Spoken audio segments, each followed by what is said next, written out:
Parte 1 de 8. El día que todo cambió. Durante 29 años nunca llegué tarde, pero 4 días antes de mi jubilación, me echaron como si nada. Durante 29 años, cada mañana a las 5:45, Juan Luis Márquez cruzaba la misma puerta giratoria del edificio principal de Prointegra Global, una consultora tecnológica ubicada en Valencia. Nunca llegó tarde, nunca se quejó, y jamás se negó a quedarse después del horario cuando lo necesitaban. Su uniforme siempre impecable, su actitud siempre estable. Era el jefe de mantenimiento, pero en realidad era el alma silenciosa del lugar. Ese jueves por la mañana, 4 días antes de su esperada jubilación, todo cambió. «Estamos reestructurando», dijo el joven gerente de operaciones, Mateo Rivas, sin levantar la vista del portátil. «Esperamos que no haya malos entendidos, Juan. Esto es solo negocio». Juan no dijo nada. A sus 64 años había vivido suficientes injusticias para saber cuándo una conversación no iba a ningún lado. Mateo deslizó una carpeta gris sobre la mesa. Dentro, la notificación oficial de su despido y un cheque con su último salario. Pero algo no cuadraba. «Dice aquí que tengo 29 años y 10 meses de servicio», dijo Juan con voz tranquila. «Pero si cuentas desde el 12 de junio de 1995 hasta hoy». Mateo levantó las cejas. «Según nuestros registros, empezaste oficialmente el 15 de agosto de 1995. No alcanza los 30 años. Lo siento». Juan se tragó la rabia. Lo habían calculado mal, o lo habían hecho a propósito. Sabía lo que eso significaba. Con menos de 30 años de servicio, no recibiría su pensión completa. 4 días. Les faltaron solo 4 días para cumplir su promesa. Lo habían esperado. Habían planeado esto. Caminó en silencio hasta su casillero. Sacó su mochila, guardó su taza de café, la misma de siempre con el logo de la empresa descolorido, y se detuvo un segundo frente al reloj de fichar. Lo observó por última vez, como si al mirarlo pudiera devolverle algo de su vida. En el aparcamiento, se sentó dentro de su viejo Seat Ibiza y encendió el motor. No se fue de inmediato. Miró el edificio desde el retrovisor, preguntándose cómo algo que había construido con tanto esfuerzo podía romperse en un instante. Sentía una mezcla entre vacío y claridad. Y en ese silencio, algo se encendió en su interior. Una chispa de determinación. Parte 2 de 8. La carta y los números. Esa misma noche, Juan extendió todos los papeles sobre la mesa de su comedor. Las luces cálidas de la lámpara colgante apenas alcanzaban para iluminar los bordes de los documentos, pero él conocía cada línea. Estaba acostumbrado a revisar informes técnicos, planos de las instalaciones, contratos de mantenimiento. Pero esa noche, sus manos temblaban levemente. Lo que tenía delante no era una simple hoja más, era su futuro, robado con tinta fría y fechas manipuladas. Con una calculadora antigua en la mano, empezó a sumar. Desde el primer día de trabajo, había guardado cada recibo de nómina, cada carta de evaluación, incluso un folleto desgastado del antiguo reglamento de empleados. Y ahí estaba, claro como el sol de mediodía, su fecha de ingreso real, 12 de junio de 1995. No había margen de error. Buscó entre sus archivos una copia de una circular enviada por la empresa apenas 2 meses atrás. Recordaba haberla impreso porque le pareció sospechosa. A partir de esta fecha, decía el documento, los beneficios de jubilación serán calculados únicamente sobre los años continuos de servicio, conforme a la versión actualizada del manual interno. Eso podía significar muchas cosas, o una sola muy clara. Estaban preparando el terreno para lo que acababan de hacerle. La decisión no había sido espontánea ni basada en rendimiento. Había sido estratégica. Caminó hacia el mueble del salón y abrió una libreta telefónica vieja. Entre los nombres subrayados con tinta azul, encontró uno que no veía desde hacía casi una década. Clara Mendoza, exdirectora de Recursos Humanos de Prointegra, retirada hacía poco. Honesta, meticulosa, alguien que conocía cada reglamento como si lo hubiera escrito ella misma. Marcó el número. 2 tonos. 3. «¿Juan Luis?», dijo una voz firme al otro lado. «Pensé que me llamarías». Juan se quedó en silencio por un momento. «Me echaron, Clara, 4 días antes, y los papeles están mal». Ella respiró hondo. «Entonces ya es oficial». «¿Oficial qué?» «No eres el primero, Juan». El silencio en la línea se volvió más pesado que el aire de la sala. Clara prosiguió. «Necesito que vengas a verme. Trae todo lo que tengas. Nóminas, documentos, correos, incluso las circulares viejas. Esto ya no es solo una injusticia. Es un patrón. Y puede ser ilegal». Juan colgó y permaneció sentado unos minutos. Luego empezó a llenar una caja con los documentos cuidadosamente ordenados. No sabía si estaba a punto de iniciar una guerra, pero sí sabía algo. No iba a dejar que 29 años de su vida fueran borrados con un simple clic. Parte 3 de 8. Las pruebas y la llama. El lunes por la mañana, Juan se presentó en el despacho de Clara Mendoza.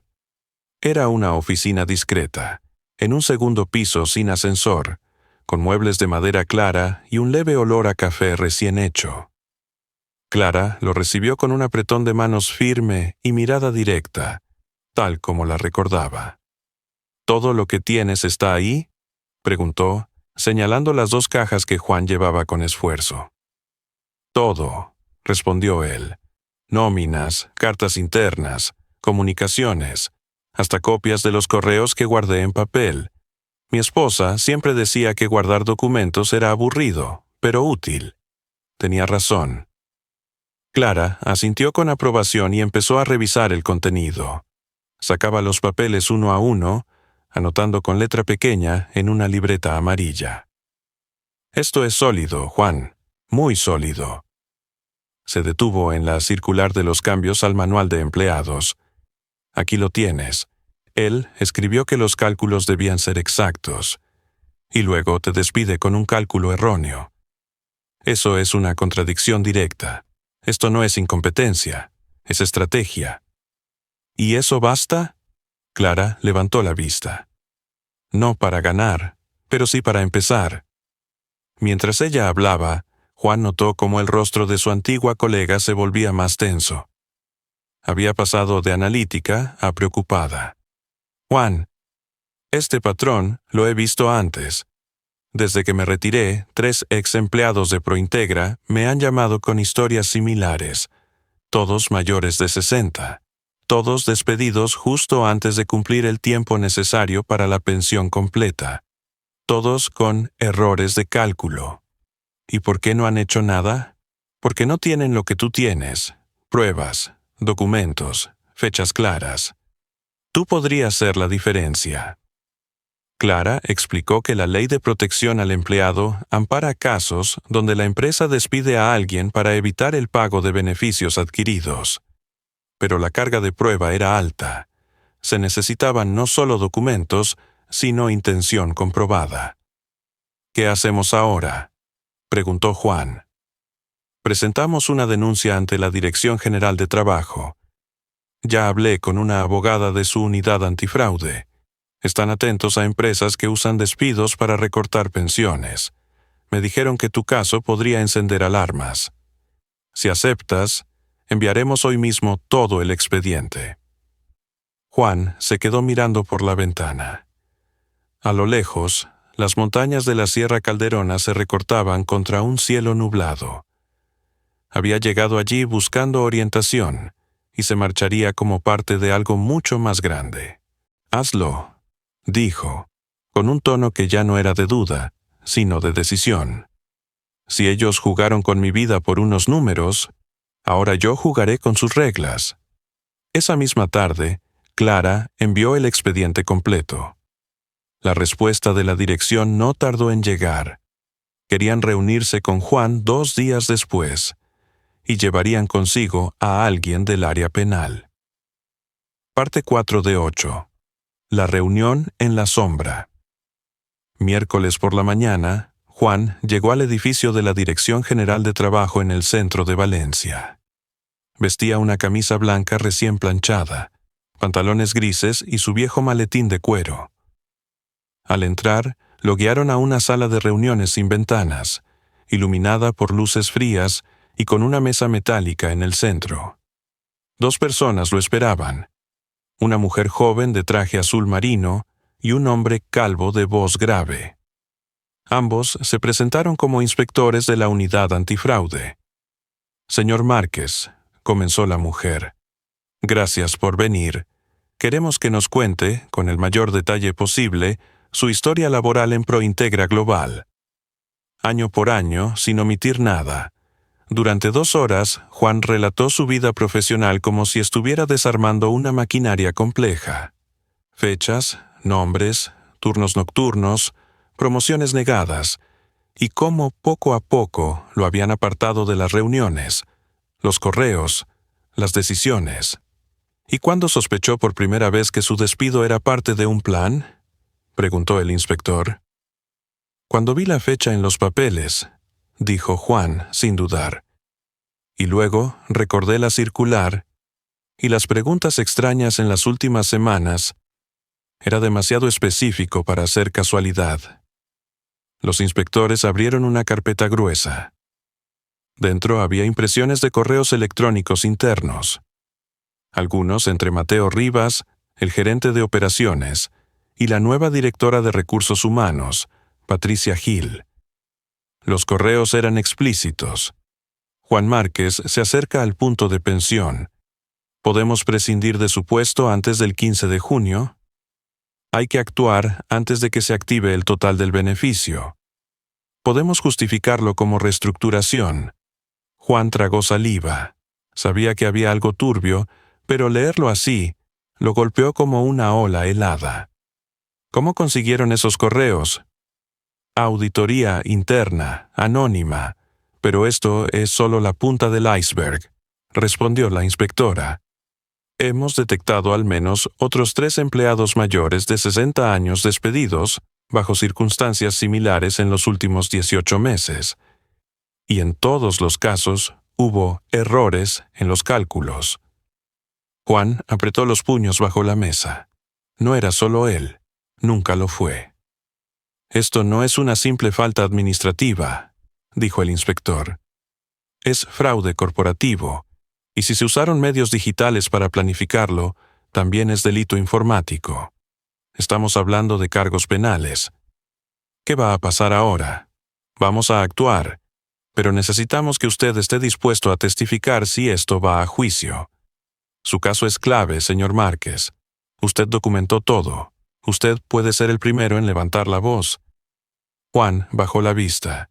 Durante 29 años había arreglado calderas, alarmas, aires acondicionados, pero ahora lo estaban pidiendo que arreglara algo mucho más roto: el sistema. «Estoy dentro», dijo con firmeza. Parte 5 de 8. Amenazas entre líneas. El viernes por la tarde, mientras Juan estaba en su pequeño taller organizando herramientas, su móvil vibró con una llamada desconocida. Al ver el número sintió una punzada en el estómago. Mateo Rivas. Dudó un instante, pero contestó. «Juan», dijo la voz al otro lado, tensa, sin la arrogancia habitual. «Escuché que has estado hablando con algunas personas». Juan no respondió. «Mira, entiendo que estés molesto, pero no ganamos nada convirtiendo esto en un escándalo. Seguiste trabajando casi 30 años. Eso es digno de respeto. Podemos resolverlo como adultos, ¿no?» «¿Resolver qué, exactamente?» «Tu situación. Hay margen para revisar el cálculo. Quizás hubo un malentendido». El tono amistoso de Mateo era tan falso como sus promesas. «Tengo los documentos, Mateo. Tengo fechas, correos, directrices internas. y ahora también tengo testigos. Hubo una pausa larga. Juan, si esto va más lejos, podríamos tener que revisar también tu historial. Asegurarnos de que nunca tomaste herramientas de la empresa, de que nunca dijiste algo inapropiado, de que tu conducta fue siempre ejemplar. La amenaza era clara como el cristal. ¿Estás insinuando algo? Estoy diciendo que no siempre vale la pena remover el pasado. A veces es mejor dejar las cosas como están. Juan colgó sin decir una palabra. El teléfono temblaba en su mano. Lo estaban intimidando, usando su reputación como moneda de cambio. Pero lo que Mateo no sabía era que Juan ya no estaba solo. Clara le había informado que la Dirección General de Trabajo ya había enviado el caso a la Fiscalía. Estaban revisando todos los despidos realizados por Prointegra en los últimos 5 años. El lunes siguiente, llegó el verdadero golpe. Un abogado de la empresa llamó a Juan. Ya no era Mateo, ni Patricia. Era el departamento legal. Señor Márquez, mi cliente desea llegar a un acuerdo. Estamos dispuestos a restituir todos los beneficios de pensión, el seguro de salud completo y una compensación adicional de 40.000 euros, siempre y cuando usted se comprometa por escrito a no continuar con acciones legales. Juan escuchó en silencio. ¿Y si digo que no? No lo recomendamos. Sería un proceso largo, costoso, emocionalmente desgastante. Ustedes ya tomaron 29 años de mi vida. No me queda miedo, respondió Juan. Colgó, llamó a Clara y le contó todo. La respuesta de ella fue directa. No aceptes ni un euro. Esto ya no es solo por ti, es por todos. Esa noche, Juan no pudo dormir. No por miedo, sino por algo más poderoso. Determinación. Si Prointegra había jugado sucio con él y otros trabajadores, entonces iba a asegurarse de que todo el mundo lo supiera. Parte 6 de 8. Cuando todo se hace público. Martes por la mañana, Juan se sirvió una taza de café mientras hojeaba el periódico local, como hacía todos los días desde que se jubiló. O más bien, desde que lo obligaron a hacerlo. En la portada, una imagen le hizo escupir el primer sorbo. Escándalo en Prointegra Global. Investigan despidos fraudulentos. Debajo del titular, la foto de Mateo Rivas, con traje arrugado y expresión nerviosa, escoltado por agentes federales fuera del edificio de la empresa. Al fondo, empleados saliendo del lugar con cajas de cartón. La investigación ya no era un secreto. Era un terremoto mediático. Clara lo llamó minutos después. Juan, se acabó el silencio. El fiscal ha imputado a Mateo y a Patricia por fraude laboral y conspiración para evadir pagos de beneficios. Y hay más. ¿Más? Desde que la noticia se filtró, ya se presentaron 13 denuncias nuevas de extrabajadores con historias casi idénticas a la tuya. Juan sintió un nudo en el estómago. Por años había sido solo una pieza más del engranaje. Ahora se había convertido en el detonante de un cambio estructural. Esa misma tarde, un canal de televisión local pidió entrevistarlo. Juan se negó amablemente. No lo hacía por fama, lo hacía por justicia. Pero al día siguiente pasó algo aún más grande. Un medio nacional publicó un reportaje especial. La historia de un hombre común que guardó cada documento, cada correo, y enfrentó a un gigante. Las redes sociales explotaron. En cuestión de horas, el nombre de Juan Márquez era tendencia en todo el país. Gente de diferentes ciudades, incluso países, compartía historias similares. El hashtag número Justicia para Juan apareció en miles de publicaciones. Mientras tanto, Prointegra Global sufría una hemorragia imparable. Sus acciones caían un 17% en la bolsa. Los inversores exigían la destitución inmediata del consejo directivo. Empleados actuales filtraban más documentos internos comprometedores. El viernes, Clara lo llamó con una voz más emocionada de lo habitual. Juan, Acabo de recibir la confirmación. La empresa está dispuesta a llegar a un acuerdo mayor, porque ahora temen una demanda colectiva. Están ofreciendo 200.000 euros en compensación adicional, cobertura vitalicia de salud y la restitución total de tu pensión, retroactiva desde el día en que te despidieron. ¿Y los demás? Todos los empleados afectados recibirán lo que se les debe, y algunos, como tú, una compensación por daños. Juan no respondió de inmediato. Miró su taller. El banco de trabajo, las herramientas ordenadas, la madera que había empezado a lijar. Todo estaba en calma. Entonces sí valió la pena, dijo por fin. Todo el silencio, todo el dolor.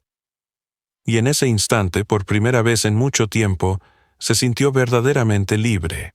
Parte 7 de 8. Construir en vez de reparar. 3 meses después de que todo estallara, Juan estaba en su taller, lijando una tabla de roble macizo. Llevaba semanas trabajando en un encargo muy especial, una estantería para la casa de su hija, Isabel, quien llevaba meses pidiéndole una para su nueva sala. Ahora, por fin tenía tiempo. Tiempo real, no prestado. Mientras la lija raspaba la madera con ritmo constante, Juan pensaba en todo lo que había ocurrido. Mateo Rivas había sido condenado a 18 meses de prisión por fraude corporativo. Patricia Gil, a 6 meses y 2 años de libertad condicional. Prointegra Global había sido absorbida por una multinacional alemana que despidió a toda la cúpula directiva y abrió un programa de revisión de todas las jubilaciones y despidos de los últimos 5 años. Juan no había querido dar entrevistas, ni salir en televisión, aunque varias cadenas lo buscaron. Solo concedió una charla breve a un periodista local para cerrar el ciclo. No hice nada heroico, dijo entonces. Solo hice una llamada. A veces eso basta. Desde entonces vivía con calma. Su pensión, completamente restaurada, llegaba puntual cada mes. Los 200.000 euros extra ofrecidos por la empresa dormían en una cuenta de ahorros, intactos. Ni siquiera sabía si los necesitaría. No tenía grandes ambiciones. Solo quería tranquilidad. Clara seguía en contacto. Le enviaba actualizaciones del proceso de demanda colectiva, que ya contaba con más de 30 empleados como demandantes. Se hablaba de millones en compensaciones. Pero Juan ya no pensaba en venganzas ni números. Solo en roble, clavos y tornillos. Una tarde, mientras barnizaba la última repisa de la estantería, recibió una llamada de Isabel. «Papá, vi tu historia en las redes. No sabía que todo eso había sido tan grande. Estoy orgullosa de ti, por haber alzado la voz». Juan sonrió. No necesitaba reconocimiento público, pero esas palabras, dichas con cariño, valían más que cualquier titular. «No fue gran cosa, hija. Solo quería lo que era justo». «Y lo lograste». Colgó y contempló la estantería terminada, la madera brillante, las uniones perfectas, el aroma de barniz flotando en el aire. La cargó con cuidado y la subió a su camioneta. Mientras conducía hacia la casa de Isabel, pensó en algo que Clara le había dicho semanas atrás. Hay quienes pasan la vida reparando lo que otros rompen, pero un día uno elige construir, y ahí comienza la verdadera justicia. Parte 8. De 8. Justicia en silencio. La casa de Isabel estaba en un barrio tranquilo, con árboles altos y calles que olían a pan recién horneado por las mañanas. Juan estacionó frente al número 27. Bajó del vehículo y abrió la parte trasera para sacar la estantería. Era de roble macizo, ensamblada con juntas de cola de Milano. Nada de tornillos visibles, nada hecho con prisa. Como todo lo importante en la vida.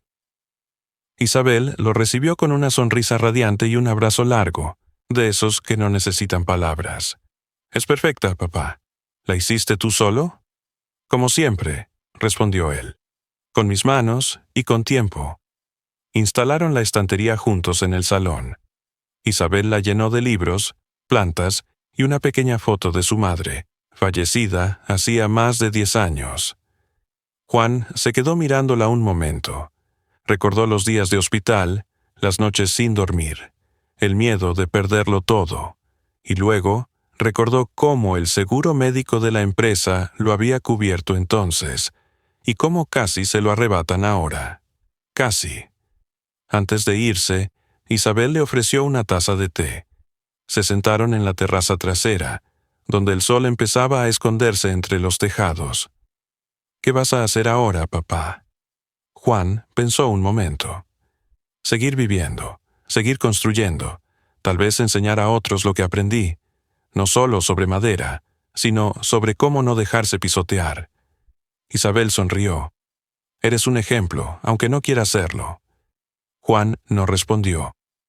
Solo asintió levemente, mientras su mirada se perdía en el cielo anaranjado.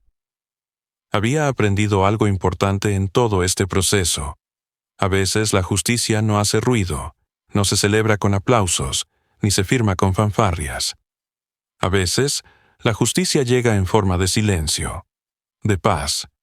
Y esa tarde, con el corazón en calma y las manos aún con olor a barniz, Juan supo que todo lo que había vivido, las mañanas oscuras, los despidos fríos, los correos escondidos, había valido la pena, porque ahora la estantería estaba firme, el nombre limpio y el alma en orden.